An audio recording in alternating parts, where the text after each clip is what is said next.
Assalamualaikum. Saya Mahyuda Subiran Besari. Umur saya 56 tahun. Saya mempunyai penyakit buah pinggang tahap 5 dan sekarang disarankan untuk persediaan untuk dialisis lah.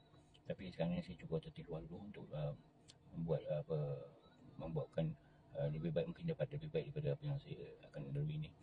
Kat sini saya cuma nak berkongsi mana sekarang saya dah sekarang proses untuk mengubatilah penyakit saya yang ada ni. Saya menggunakan untuk produk Dr. Tamizi, iaitu edema, dan juga di bawah penyediaan Puan Jumaiza lah. Ya, tapi alhamdulillah sekarang ni nampak perkembangan lah. So kat sini saya nak berkongsikan bagaimana saya menggunakan LDBF ini sebagai tolongan saya ataupun sebagai guide saya. Okey, dalam masa yang sama, yang memantau saya adalah Puan Jumaiza ni. Dia adalah seorang yang tegas ya, untuk memantau macam mana cara ataupun cara kerja dalam menjaga pemakanan saya, dari segi pemakanan apa semua lah. So kat sini apabila saya buat perkara ni semua, apa yang saya dapat keputusan dalam masa 2 minggu ni, insyaAllah saya dapat keputusan di mana yang saya dapat kesan dari segi kulit saya. Sebelum ni kulit saya bersisik kering dan boleh dikatakan gatal selalu, tak boleh diam tangan saya menggaruk sana menggaruk sini. Tapi setelah saya mengamalkan LGBF ni, insyaAllah sekarang saya dah berasa lega. Kulit saya dah sisik dah tak ada, hilang semua, gatal-gatal badan saya dah tak ada, dan saya pun dah selesa lah.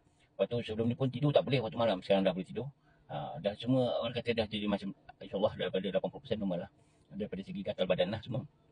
Dan juga termasuk juga kencing manis. Sebelum ni kencing manis saya 7, 8, 9, tapi sekarang dah turun kepada 5. Tanpa makan ubat apa semua, saya dapat 5 statik. Setelah saya makan pun 5 juga, dia mesti tidurkan dia mesti di dalam 5 juga.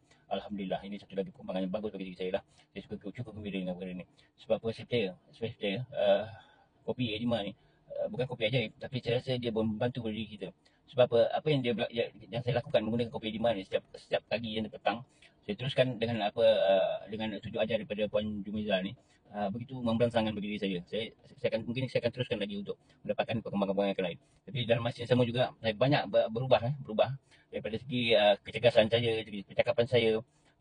Sebelum ni saya ada stroke juga, cakap saya pun tak berjelas semua. So sekarang ni tengok saya cakap jelas dan cergas. Maknanya ada efek pada situ. Dan mata saya, sebelum ni mata saya kelabu sebelah kiri, disebabkan oleh kencing manis. Sebabkan kencing manis, kalau saya tak makan ubat, insyaAllah dia akan jadi kelabu. Dan darah akan burst kat sini ya. Dia akan masuk ke dekat mata, dia akan blocking apa semua. Dia darah tu akan naik kat sini. Tapi alhamdulillah, setakat saya gunakan IBF ataupun gunakan kopi edema ni daripada Dr. Tamizi ni, alhamdulillah tengok dunia saya terang dah sekarang. Dulu dunia saya akan rasa kegawatan ataupun berasa saya gerimas. Saya tak dapat tengok dengan jelas. Tapi dengan sekarang ni saya boleh nampak dunia saya sekarang. Saya dah nampak dunia saya sekarang. So